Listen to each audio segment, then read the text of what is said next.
Click the Text tool and drag your cursor to create a text frame. Start typing, select your text, and head over to the Properties panel.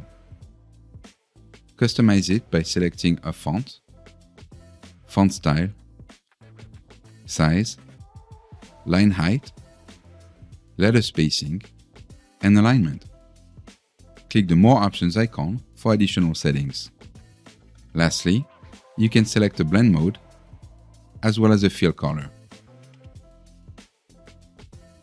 Side note, if no resizing option is selected and your frame size is smaller than the text, you'll get a text overflow indicator below the frame.